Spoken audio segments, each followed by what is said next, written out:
नमस्कार दोस्तों, अगर आप भी क्लास 10th के स्टूडेंट हैं और 2026 में एग्जाम देने वाले हैं तो आज का वीडियो जरूर देखना, क्योंकि आज हम लेकर के आए हैं आप लोगों के लिए क्लास 10th के साइंस के 40 ऐसे क्वेश्चन जो हूबहू एग्जाम में देखने को मिल जाएंगे। तो अगर आप अच्छे तरीके से 40 क्वेश्चन को क्लियर कर लीजिएगा तो आपके एग्जाम में जो 40 नंबर का ऑब्जेक्टिव आता है ना, वो 40 का 40 इसमें देखने को मिल जाएंगे, अगर आपका किस्मत साथ दिया तो। सबसे पहली चीज आपको बताते हैं कि पूरी तरीका से ना इसको रट लेना है, और रटने के बाद में क्या करना है, आपको एग्जाम में जा करके लिख देना है इसका आंसर। और एक चीज आपको बता देते हैं कि जब ठंडी आता है ना, इसका मतलब संदेशा ये देता है ठंडी कि तुम्हारा एग्जाम आ रहा है, एक एक दिन कम हो रहा है एग्जाम में। भाई एग्जाम की तैयारी अच्छे ढंग से कर लो, वरना बहुत पछताओगे। ये बात तो सुना होगा ना जी, आपने सुना होगा। तो चलिए मिलजुल कर आज के इस वीडियो को स्टार्ट करते हैं। और सबसे पहले चीज आप जो कमेंट में बताइएगा उसे मैं बैठ करके देखूंगा। और सबसे बड़ी चीज ये है कि ये जो है ना, अभी मैं यहाँ पर पढ़ा रहा हूँ, बट वहां पर जो कमेंट है ना, वो दूसरा लोग है ना देख रहा है। आपका कमेंट क्या, किसने कब किया, सारी चीज आपको मैं बता दूंगा अगर आप पूछेंगे तो, ठीक है। तो सबसे बड़ी चीज यहाँ पे मैं आपके कमेंट को नहीं देख सकता हूँ, क्योंकि अगर बात करें तो आपके कमेंट को देखूंगा ना तो मेरे को समय ज्यादा लगेंगे, जिस वजह से तुम नहीं पढ़ पाओगे क्वेश्चन। मतलब कि 40 क्लियर करने में आपका ज्यादा वक्त लग जाएगा। तो मैंने एक फाइनली अपडेट ये निकाला कि आप लोगों का जो है ना, एक तरफ से यहाँ पे लाइव चलेगा और दूसरी तरफ क्या हो जाएगा, आपके कमेंटों को भी देखा जाएगा, और वो मैं नहीं दूसरा आदमी देखेगा, वहां पे बैठ करके देख रहा है। तो चलिए आज के इस क्लास को मिलजुल कर स्टार्ट करते हैं। तो भाई सबसे पहला आपके एग्जाम में क्वेश्चन पूछेगा कि निम्न में से कौन सा पर्यावरण अनुकूलन नहीं है। ठीक है, पैदल चलना, साइकिल से चलना, मोटरसाइकिल से चलना, या फिर इनमें से कोई नहीं। तो ये क्वेश्चन का करेक्ट आंसर क्या हो जाएगा, आप लोग पहले कमेंट में बताइए। और आपको अगर याद होगा ना तो आप अच्छे तरीका से और रियलिटी में जवाब देने का प्रयास कीजिएगा। इसमें सबसे पहले अनुकूलन नहीं है, ठीक है, अनुकूलन नहीं है, यहाँ पे समझिए। इसका कहने का मतलब है इसमें कौन जो है ना प्रदूषण फैलाता है। अनुकूलन नहीं है मतलब इसमें कौन प्रदूषण फैलाता है, पर्यावरण को इसमें किससे हानि होता है। क्या पैदल चलेंगे तो हानि होगा? जी नहीं सर। साइकिल से चलेंगे तो हानि होगा? नहीं होगा। लेकिन मोटरसाइकिल से चलेंगे तो हानि हो जाएगा। तो आप क्या याद कीजिएगा, एक का सी आप लोग रट लीजिए, और रटने के बाद एग्जाम में जाकर के फिर लिख दीजिएगा। एक चीज और आपको बताना था कि आपका जो ये टेस्ट हो रहा है ना, ये शुरू से लेकर के एडवांस तक है। ध्यान दीजिएगा, इसमें कुछ आपको क्वेश्चन याद भी होगा और कुछ ऐसा क्वेश्चन होगा जो आपको याद नहीं होगा। अगला का जवाब दीजिएगा कि ऑक्सीजन के दो परमाणुओं के बीच कितने आबंध बनते हैं। ठीक है, एक आबंध, द्विआबंध, त्रिआबंध, या फिर इनमें से कोई नहीं। पहले मैं इंतजार करूंगा कितने सारे बच्चे इसका करेक्ट आंसर बताते हैं। तो आप में से बहुत सारे बच्चे ये कमेंट कीजिएगा कि सर 2 का करेक्ट आंसर बता दीजिए, मेरे को तो पता नहीं है। बट मेरे को तो पता नहीं है ये तुम जानते हो, लेकिन तुम्हारे साथ साथ जो दूसरा वीडियो देख रहे हैं ना, उसको पता है। 2 मिनट रुक जाओ, मैं तुमको बता दूंगा कि द्विबंधन होता है, द्विआबंध होता है, यानी कि ऑक्सीजन के दो परमाणुओं के बीच में जो होते हैं ना, द्विआबंधन होते हैं। याद रहेगा जी, बिल्कुल याद रहेगा, क्योंकि आपने जो है ना अच्छे तरीके से तैयारी जो किया है। अगला क्वेश्चन यहाँ पे देखिएगा कि निम्नलिखित में से कौन सा स्वच्छ ऊर्जा स्रोत है। ठीक है, स्वच्छ ऊर्जा स्रोत बताना है। यहाँ पे कोयला, लकड़ी, प्राकृतिक गैस, या फिर इनमें से सभी। स्वच्छ ऊर्जा स्रोत की यहाँ पे बात किया जा रहा है। जवाब दीजिए तो 3 का करेक्ट आंसर क्या हो जाएगा भाई लोग, आप लोग 3 का करेक्ट आंसर क्या बताइएगा। तो सब लोग क्या कीजिएगा, क्या कोयला होगा? जी नहीं होगा। क्या लकड़ी होगा? नहीं होगा। क्या प्राकृतिक गैस हो जाएगा? आप कहिएगा जी सर प्राकृतिक गैस हो जाएगा। मेरे आंसर बताने से पहले कोशिश ये करना कि आपका कमेंट आ जाए और ये बोला जाए कि सर यहाँ पे 3 का सी हो जाएगा, 3 का सी हो जाएगा, 3 का सी हो जाएगा। चलिए भाई अगला क्वेश्चन यहाँ पे देखिएगा। ये भाई आपसे पूछा जाएगा, ये एग्जाम के लिए जो है ना बहुत ही इंपॉर्टेंट है कि यहाँ पे यार यहाँ पे आ जाओ। 4 नंबर देखना ध्यान से कि स्वपोषी पोषण के लिए आवश्यक है पर्णहरित, या फिर सूर्य का प्रकाश, या फिर कार्बन डाइऑक्साइड, या फिर इनमें से सभी। ये क्वेश्चन आपके एग्जाम के लिए बहुत इंपॉर्टेंट है और आपके एग्जाम में बार बार रिपीट होते हैं। आपको याद होगा कि सबसे पहले चीज स्वपोषी पोषण के लिए हमें क्या चाहिए। तो स्वपोषी पोषण के लिए हमें पर्णहरित भी चाहिए, सूर्य का प्रकाश भी चाहिए, कार्बन डाइऑक्साइड भी चाहिए, यानी इनमें से सभी हो जाएगा। कितने सारे बच्चों ने ऑप्शन डी बताया, तो आप में से 50% ऐसे बच्चे जिसने ऑप्शन डी बताया। तो सबसे बढ़िया ये करेक्ट आंसर आंसर क्या हो जाएगा भाई, ऑप्शन डी हो जाएगा। बिना समय गंवाते ही देखो कितना अच्छा तरीके से चल रहा है। तो यहाँ पे भाई अगला क्वेश्चन यहाँ पे आगे, अरे यार जवाब दो। कहा जा रहा है कि संगमरमर का रासायनिक सूत्र क्या होता है। मैं अभी पढ़ा रहा था तो मेरे दिमाग में क्वेश्चन आया कि चलो मैं एक स्टूडेंट से पूछ लेता हूँ, संगमरमर का रासायनिक सूत्र बताओ। आप में से वही एक स्टूडेंट हो जो आप वीडियो देख रहे हो, तो सबसे पहली चीज आपको बताते हो, वो नहीं बता पाया तो हम बोले कि तू ये याद कर लो, CaCO3। CaCO3 क्या हो जाएगा भाई, संगमरमर का जो हो जाएगा रासायनिक सूत्र हो जाएगा। आपको 5 का क्या याद करना है भाई, 5 का C याद करना है। याद रहेगा जी सर, मेरे को तो याद रहेगा क्योंकि आपने जो बताया वो करेक्ट हो जाएगा। चलिए तो कैल्शियम कार्बोनेट याद रखिएगा, CaCO3। अगला क्वेश्चन भाई कि ओजोन परत किस हानिकारक विकिरण से पृथ्वी को सुरक्षा प्रदान करती है। ओजोन परत क्या होता है, सबसे पहले समझिए, ये हमारा पृथ्वी है ना, और यहाँ इसके ऊपर होता है ना एक परत होता है जिसका आणविक सूत्र O3 होता है। बार बार पूछ देता है कि ओजोन का आणविक सूत्र बता दीजिए, तो आप क्या बताइएगा, O3 बताइएगा। और इसमें ऑक्सीजन के कितने परमाणु है, तो आप ये सर इसमें ऑक्सीजन के 3 परमाणु होता है। ठीक है, यहाँ पे 3 आपको देखने को मिल जाएंगे। तो ये क्या काम करता है, जो सूर्य से हानिकारक जो यूवी किरणें होता है ना, यूवी किरणें जिसको अल्ट्रावायलेंट बोलते हैं ना, और उसे हम लोग हिंदी में बोलते हैं पराबैंगनी विकिरण, तो उसे क्या करता है, रोकता है। ठीक है, उसे क्या करता है, रोकता है। 6 का आप क्या याद कीजिएगा, ऑप्शन सी याद कीजिएगा। आप लोगों को ऑप्शन सी याद रहेगा जी सर, बिल्कुल याद रहेगा क्योंकि आपने जो बताया वो मेरे दिमाग में छप गया। और अब की बार बोर्ड एग्जाम में ना मेरा नंबर कितना आएगा, 400 आएगा। तो बताओ निम्न में से कौन सा संबंध सत्य है, V बराबर I बटा R, V बराबर R बटा I, या फिर V बराबर I R, या फिर V बराबर का I। इसके लिए मैं आपको समय दूंगा क्योंकि ये जो है ना ओम का नियम है। ओम का नियम क्या कहता है, जवाब दे दो। आप लोग फटाफट जवाब दो, आप लोग फटाफट जवाब दो। देखते कितने सारे स्टूडेंट होते हैं ना अच्छे तरीके से जवाब देते हैं। तो आप में से बहुत सारे ऐसे स्टूडेंट बैठे हैं जिन्होंने 5 सेकेंड में, 10 सेकेंड में, 12 सेकेंड में क्वेश्चन का आंसर बता दिया। बट रियल क्या है भाई, आप में से जितने सारे बच्चों ने ये बताया V बराबर I इंटू बार, ऑप्शन सी बताया, उनका करेक्ट हो जाएगा। आपको 7 का C याद कर लेना है। याद रहेगा जी सर, याद रहेगा। 7 का याद होगा तो होगा, अन्यथा अगर दूसरा आ जाएगा ना तो हम गलती मार देंगे। अगला क्वेश्चन यहाँ पे देखिएगा, कहा जा रहा है कि किसी अंतरिक्ष यात्री को आकाश कैसा दिखता है जी। अगर आप अंतरिक्ष में जा रहे हो तो आपको आकाश कैसा दिखेगा, काला दिखाई देगा, नीला दिखाई देगा, लाल दिखाई देगा, या फिर इनमें से कोई नहीं। तो 8 का क्या जवाब दीजिएगा, आप लोग थोड़ा बता दीजिए तब हम आपको बताएंगे 8 का करेक्ट आंसर।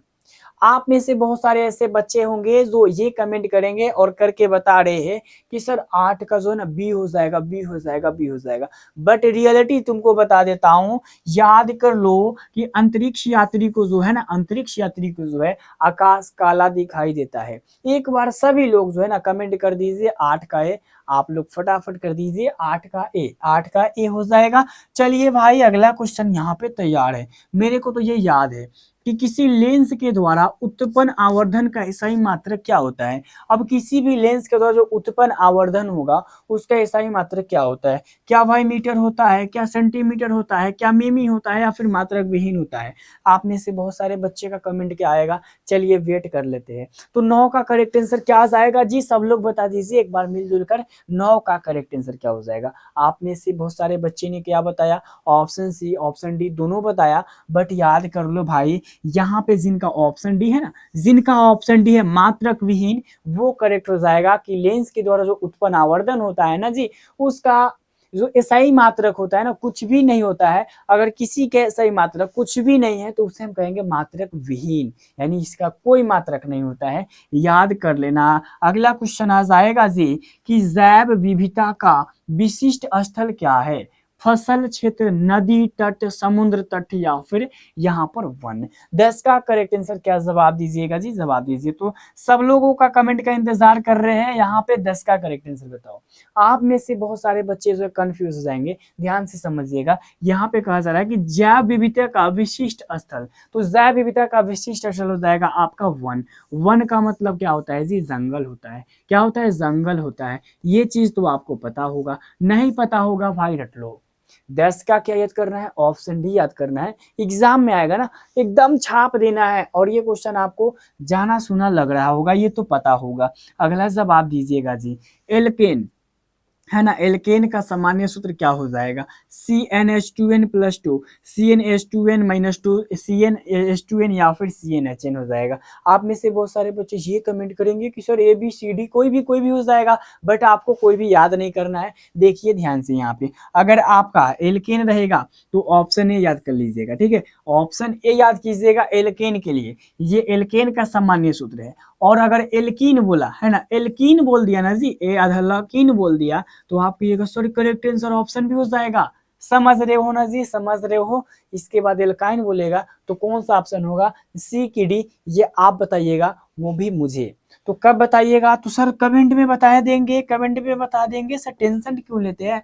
आपका जो स्टूडेंट है ना वो नंबर 1 है, और अब की बार एग्जाम में तहलका मचा देगा, क्योंकि आपने जो पढ़ाया वही बोर्ड एग्जाम में आएगा। बस फर्क इतना का है कि आपको जो है ना यहाँ से क्वेश्चन उठा करके अपने खोपड़ी में लोड कर लेना है, और यहाँ से निकाल करके एग्जाम का पेपर में लिख देना है। तो कितने सारे बच्चे ऐसा करेंगे, आप में से सब बोलेंगे यस सर मैं कर लूंगा, बट वहां पे पता चलेगा किसने जो है अच्छे ढंग से पढ़ाई किया था। निम्न में से कौन एक लिंग है, ठीक है ना, एक लिंग पुष्प है, गुड़हल, सरसों, पपीता, गुलाब। जवाब दीजिएगा जी, जवाब दीजिएगा। ये एग्जाम में आपका आया हुआ क्वेश्चन है कि एक लिंग पुष्प कौन सा है। तो 12 का करेक्ट आंसर क्या बताइएगा जी, 12 का क्या बताइएगा, तो आप कहिएगा सर पपीता हो जाएगा, पपीता हो जाएगा। 12 का सी याद कर लीजिएगा, क्या याद कीजिएगा सर, 12 का सी याद कर लीजिएगा। पपीता का फुल देखिए उसी, आप देखो कि नहीं ये भी कमेंट में बताना, पपीता हो जाएगा, याद कर लो। जा करके भाई जी कंफर्म टू कंफर्म कर लीजिए,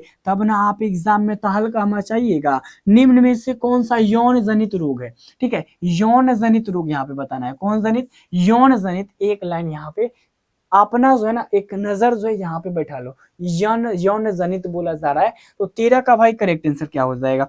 तो आप कहिएगा कि सर आप 13 का क्यों नहीं बता देते हैं, तो मैं आपको बता दूंगा, ये मस्सा हो जाएगा। क्या हो जाएगा भाई, मस्सा हो जाएगा। यौन जनित रोग पूछेगा, याद रखिए यौन जनित रोग मस्सा हो जाएगा। यानी आपको फाइनली 13 का जो है ना, आपको 13 का क्या याद करना है, ऑप्शन सी याद करना है, और यही बोर्ड एग्जाम में जा करके लिख देना है। याद रहेगा जी सर, याद रहेगा जी सर, याद रहेगा। अगला क्वेश्चन जवाब दीजिएगा, निम्न में से कौन सा उपधातु है, ये याद कर लो। एक क्वेश्चन मेरे तरफ से, एक क्वेश्चन याद करो, समय लगे तो लगो। पहले एक चीज तो भाई आप जवाब दो, आप 14 का करेक्ट आंसर बताओ, तब आप जो है ना मेरे को याद करने के लिए बोल देना। तो सबसे पहली चीज आप में से बहुत सारे का कमेंट क्या आ रहा है जी, तो 14 का आप में से बहुत सारे ये बताएंगे कि सर जीई हो जाएगा, ठीक है, जीई हो जाएगा। जी गैलियम जानते हो जी, गैलियम जानते हो, नहीं जानते हो आज जान लो। जीई मात्र याद कर लो, आपको गैलियम टैलियम मैलियन कुछ भी नहीं कहना है, आपको जीई रट लेना है कि उपधातु जी हो जाएगा, जीई हो जाएगा, ठीक है। और अगर आप कहिएगा तो भाई आपको उपधातु याद करने का ट्रिक बता देंगे, ट्रिक बता ही देंगे आपको, टेंशन मत लीजिए। चलिए बजा जवाब दीजिए, सामान्य अनुशीतलन दाब कितना होता है। बीपी जानते हो भाई, बीपी सामान्य में कितना होता है, 180 mm होता है, 100 mm, 120 mm, 130 mm। बताओ क्या होता है जी सामान्य अनुशीतलन दाब। आप में से बहुत सारे बच्चे स्टूडेंट ये हो जाएंगे कंफ्यूज कि सर मैंने तो पढ़ा था कि उसमें क्या होता है ना, 80/120 होता है। ये जानते हो क्या जी, 180/120 यानी कि MMHg, MMHg ये सब पढ़े हो जी, ये सब पढ़े हो। अरे नहीं पढ़े हो तो भाई टेंशन मत लो, यहाँ अनुशीतलन दाब पूछ रहा है। क्या पूछ रहा है जी, अनुशीतलन दाब। आपको 15 का क्या याद करना है, आपको बताऊं, मैं आपको 15 को बता दूंगा, ऑप्शन ए याद कर लो, mm 80 mm। अब देखिएगा कैसे बना, 80/120 बोलते हो ना, 120 mm आर बट्टा में HG बोलते हो ना, तो ये mm वाला है, ये है, ठीक है, HG में पूछता तो वही वाला आ जाएगा 120। ये आपको कंफर्म तरीके से याद होना चाहिए। एग्जाम में भाई ऐसा ही क्वेश्चन रिपीट होगा, जा करके वहां रोना नहीं है, वहां पे टाइगर की तरह, शेर की तरह दहाड़ना है। अगला क्वेश्चन यहाँ पे देखो जी, निम्न में से किस माध्यम में प्रकाश की चाल सबसे अधिकतम होती है। मैं इसका करेक्ट आंसर नहीं बताऊंगा, क्यों नहीं बताऊंगा, क्योंकि मेरे को नहीं आता है। ऐसा आपको अगर मैं बोलूं तो आप क्या कहिएगा, सर आपको ये क्वेश्चन ना आए, ऐसा हो ही नहीं सकता है, क्योंकि आपने मुझे बताया तो मेरे को याद है, लेकिन आपको याद नहीं है। तो मैं इसीलिए नहीं बताऊंगा जी, क्योंकि इसका जवाब आप दीजिए। आप बताइए कि किस माध्यम में प्रकाश सबसे ज्यादा आता है। तो आप लोगों का बहुत सारा कमेंट भर के आ रहा होगा, सर निर्वात। अरे भाई निर्वात होता है, बट निर्वात के बाद कथी में होता है, हवा में होता है, हवा में होता है। यहाँ पे निर्वात नहीं है तो क्या ऑप्शन हो जाएगा जी, क्या हो जाएगा आप कहिएगा सर, मेरे को तो लगता है ए हो जाएगा। अब ए होगा कि बी होगा कि सी होगा, ये आप हमें बताइएगा, हम नहीं बताएंगे। अगला क्वेश्चन, नेत्र में प्रवेश करने वाली जो प्रकाश की किरण होता है ना, उसका अधिकांश अपवर्तन कहाँ पर होता है। अपवर्तन जानते हो जी, अपवर्तन का मतलब प्रकाश की किरण एक माध्यम से दूसरे माध्यम में जाती है, तो क्या कौन सा घटना होता है, अपवर्तन होता है। परावर्तन का मतलब इस पर आया और टकरा के चला गया, इसमें कोई भी माध्यम उद्यम नहीं होता है।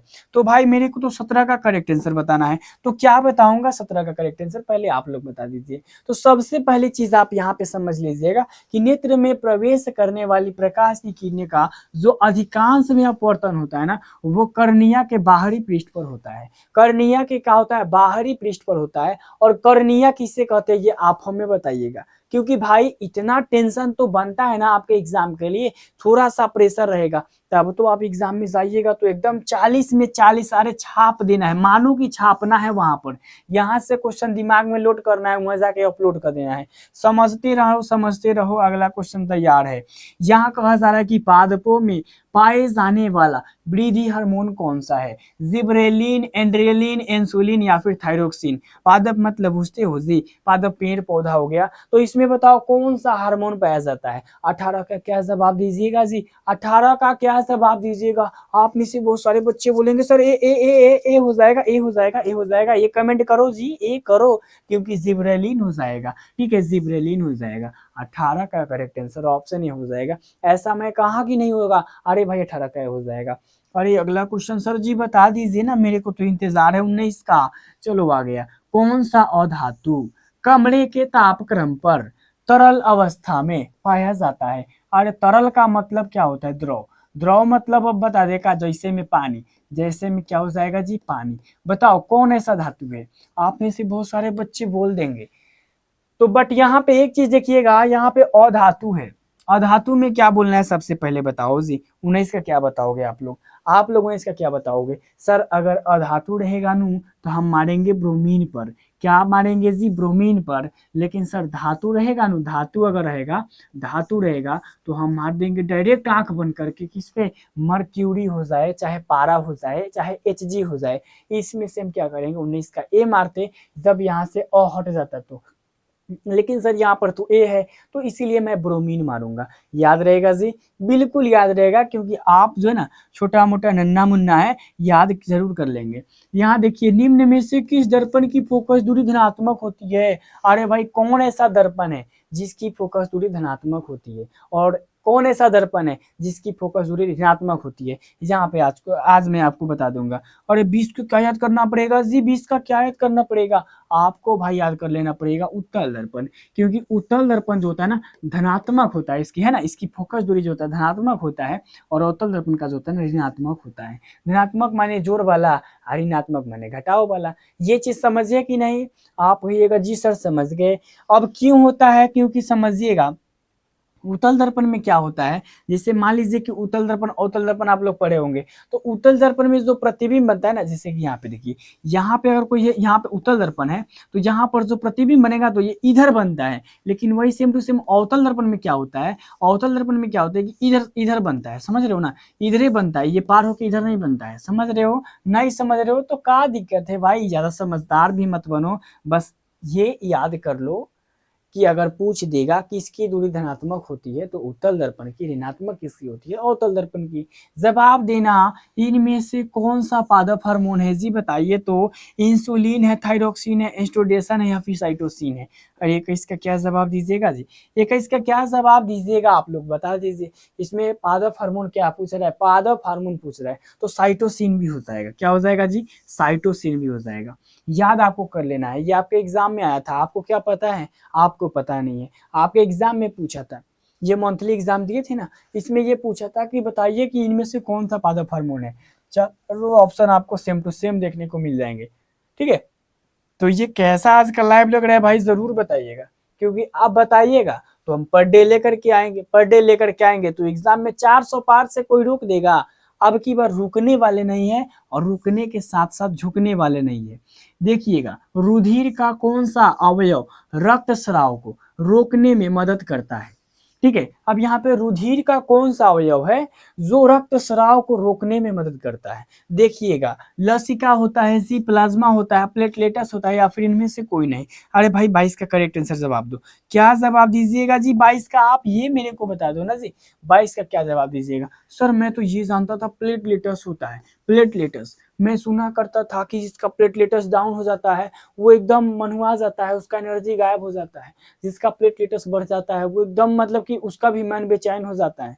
तो आपको मन बेचैन नहीं करना है, ये याद कर लेना है कि रुधिर का कौन सा अवयव होता है ना, रक्तस्राव करता है, रक्तस्राव मतलब कि रोकने में, रक्तस्राव नहीं होने देता है, तो वो होता है प्लेटलेटस। क्या होता है जी? प्लेटलेटस होता है।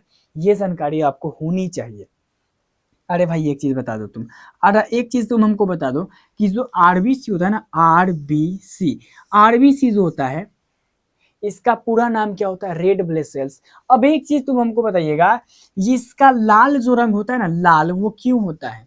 आप में से बहुत सारे बच्चे बोलेंगे कि सर इस कारण होता है, आप में से अधिकतर बच्चे बोलेंगे कि सर मेरे को तो पता नहीं है। तो चलो कितने सारे बच्चे जो है अच्छे तरीके से बताते हैं लाल होने का कारण क्या है। तो लाल होने का कारण हम समझने के लिए वेट कर लेते हैं, क्योंकि भाई वेट करेंगे तब तो हमें हिट आंसर मिलेगा। आप में वैसा लड़का बैठा है जो आपका ये करेक्ट आंसर बता देगा। तो चलो आ गया भाई आपका करेक्ट आंसर। क्या आया? क्या आया करेक्ट आंसर? तो यही आया हीमोग्लोबिन। क्या आया जी? हीमोग्लोबिन आया, ग्लोबिन आया। याद कर लीजिएगा जी, हीमोग्लोबिन याद रहेगा। यानी कि किसी भी खून में जो होता है ना, खून में खून का लाल रंग जो होता है ना, हीमोग्लोबिन के कारण क्या होता है जी? लाल होता है। अब एक चीज बताओ, हमारा शरीर किस पीएच परास के बीच काम करता है? आपको 4 ऑप्शन देखने को मिल जाएंगे। 23 का करेक्ट आंसर जवाब दीजिएगा। 23 का ABCD कौन बोल देगा जी? ABCD में से कौन बोल देगा? जल्दी जवाब दीजिए।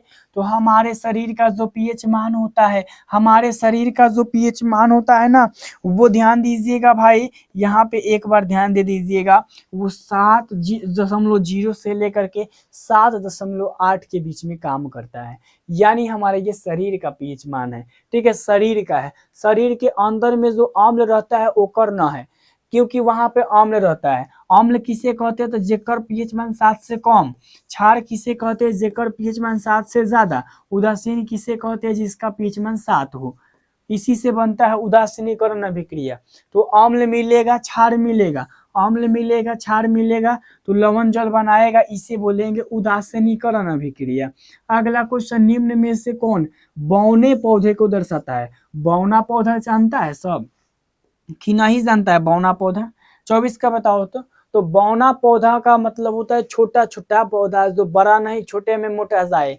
ठीक है, बौना पौधा। तो 24 का क्या बताइएगा आप? तो ये याद कर लीजिए भाई, डबल टी, छोटका डबल टी। ठीक है, छोटका डबल टी। चलो भाई कमेंट में बताओ तो 24 का सी, 24 का सी बताओ, जल्दी बताओ, जल्दी बताओ 24 का सी। अरे लजाओ नहीं, शर्माओ नहीं, जब लजाओगे नहीं, शर्माओगे नहीं, तब तो आगे जाओगे। आगे जाने के लिए आगे भी पीछे छोड़ना पड़ता है।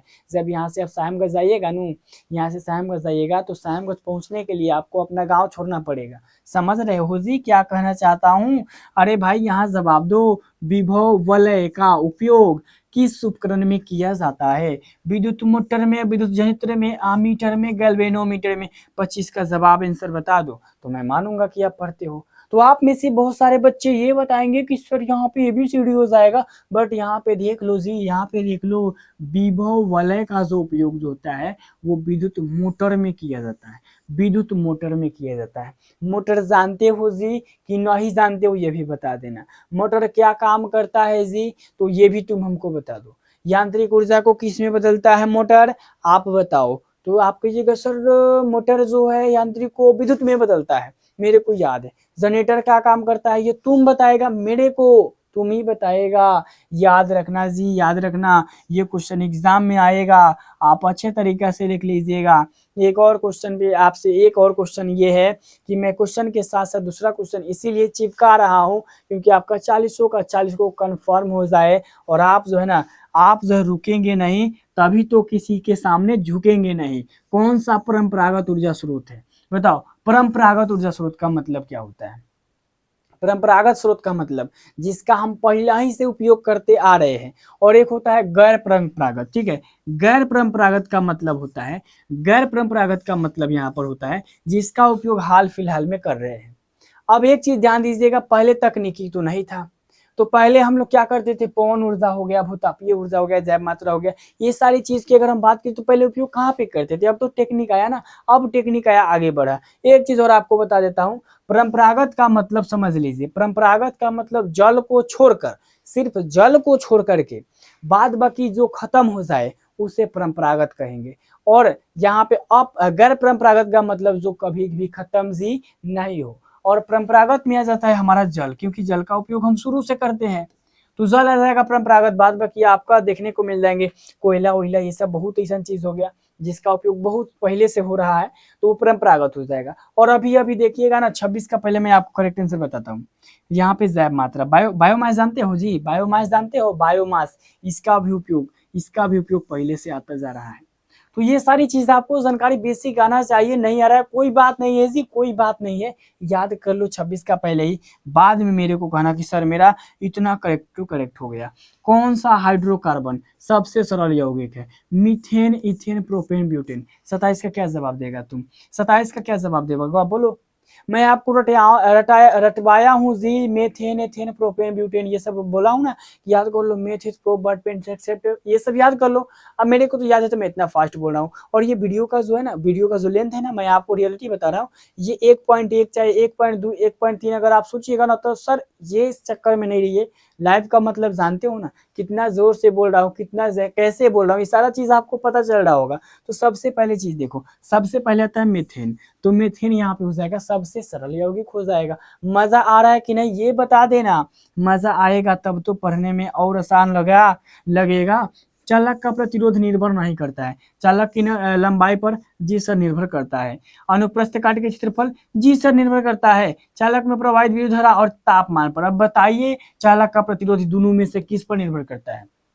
आप में से बहुत सारे बच्चे ये कहेंगे कि सर जो यहाँ पे अगर हो जाएगा ना ऑप्शन, आपका ऑप्शन यहाँ पर डी हो जाएगा, क्योंकि यहाँ पे चालक में प्रवाहित जो है ना विद्युत धारा पर वो निर्भर नहीं करता है, कितना तेज से जाए कितना कमजोर है इस पे निर्भर नहीं करता है। ठीक है, तापमान पर भी निर्भर करता है, तापमान पर भी निर्भर करता है। थोड़ा यहाँ ध्यान दीजिएगा, मेरुरज्जी निकलता है, मेरुरज्जी कहाँ से निकलता है?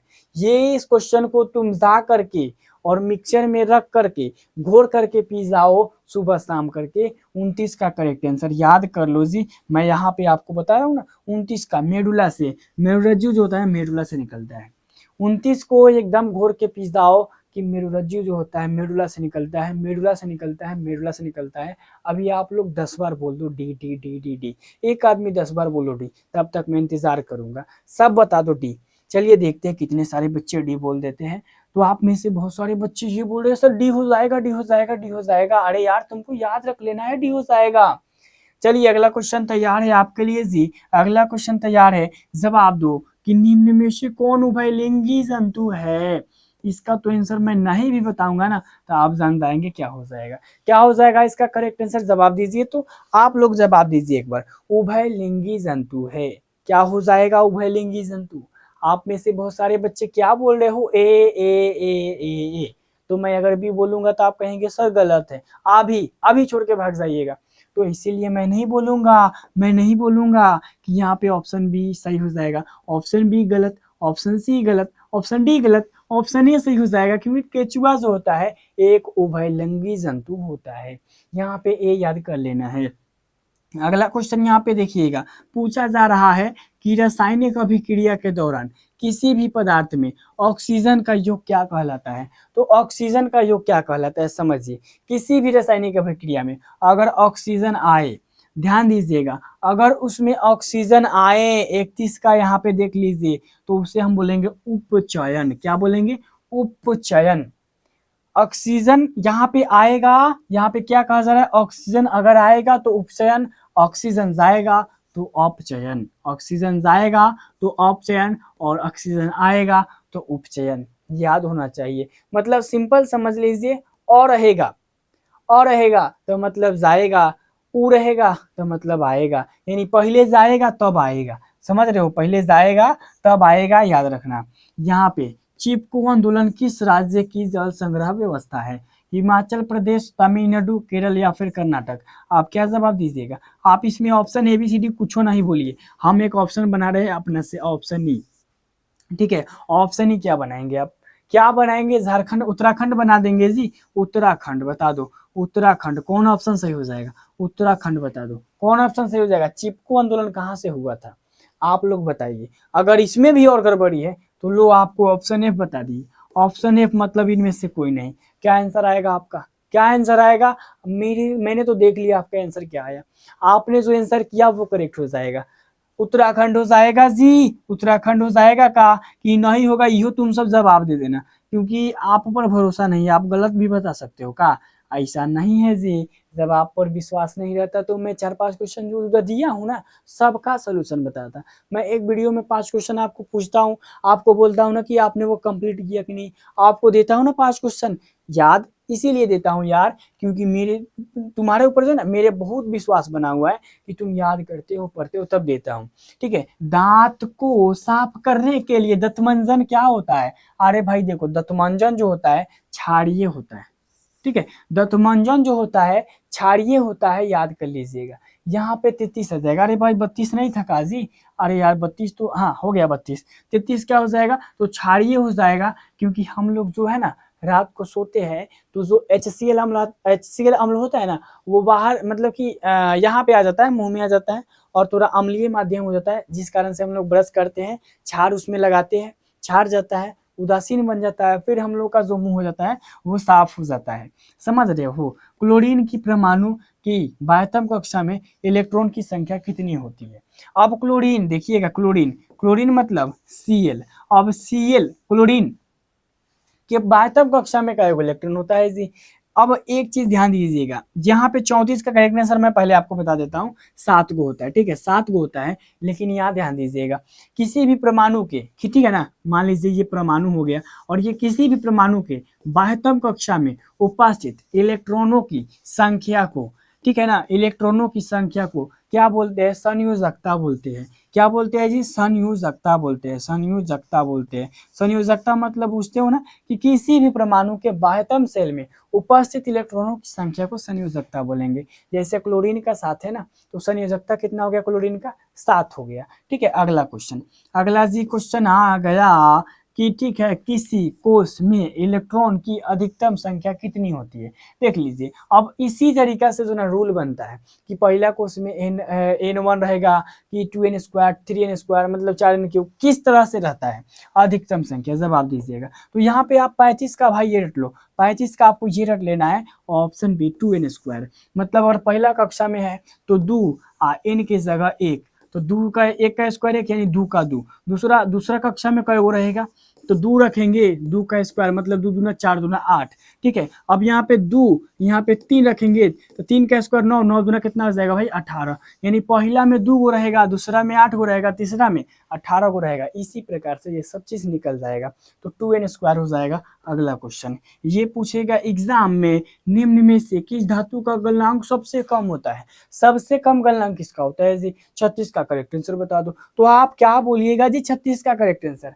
तो आप में से बहुत सारे बच्चे ये बोल देंगे कि सर आप ये बता दीजिए, आप ही बता दीजिए ना कि ऑप्शन भी हो जाएगा, क्योंकि मैंने तो ऑप्शन भी बताया, आपने देखा नहीं क्या? अरे भाई मैं देख रहा हूँ, मेरे पास जो है ना आई दो आई है और दोनों आंख से आपको देख रहा हूँ, और आपसे ये भी सवाल कर रहा हूँ कि आपने कितने जो है ना कंप्लीट सही से किए। चलिए ठीक है, मैं यहाँ पे ज्यादा बक बकाने तो नहीं आया हूँ, मैं अपने काम से काम लेने आया हूँ कि धोबिया सोडा का रासायनिक सूत्र बताओ।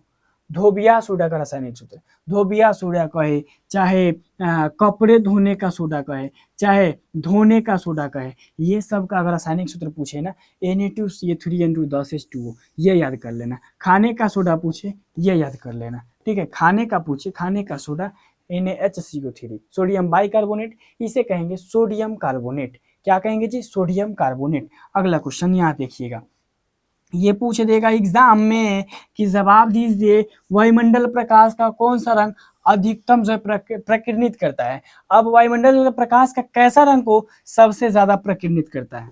तो याद सिंपल तरीका से कर लो भाई। 38 का क्या याद कीजिएगा, बता दीजिए आप लोग। आप ये सर मैं 38 का तो बी याद करूंगा, नीला। क्या याद करूंगा? नीला याद करूंगा, क्योंकि नीला को ज्यादा प्रतिनिधित्व करता है। ये ऑप्शन यहाँ पे भी हो जाएगा। अगला क्वेश्चन जी आ गया, अगला क्वेश्चन आ गया, जवाब दीजिए। अति भारण के समय विद्युत परिपथ में विद्युत धारा का मान क्या हो जाता है? तो जब बहुत ज्यादा धारा आता है, ध्यान दीजिएगा, यहाँ पे अति भारण मतलब बुझ रहे हो, बहुत ज्यादा लोड। अब पतला तार पे 75 गो, देखो पतला तार पे 75 गो अगर हम बॉल जलाएंगे, 75 को पंखा चलाएंगे, तो एक के बार में बहुत अधिक बढ़ जाएगा। वोल्टेज एक के बार में बढ़ जाएगा, बढ़ला के बाद तरवा को गला देगा। समझ रहे हो ना? तो 39 का सी याद कर लीजिएगा। अरे लास्ट क्वेश्चन आ गया जी, लास्ट क्वेश्चन। विद्युत आवेश का सही मात्रक क्या होता है? विद्युत आवेश का सही मात्रक जवाब दो। अरे भाई विद्युत आवेश का सही मात्रक क्या होता है जी? आवेश का सही मात्रक तो मैंने पढ़ा था यार, कूलम्ब होता है। तो मैं भी तो बोलूंगा कूलम्ब होता है।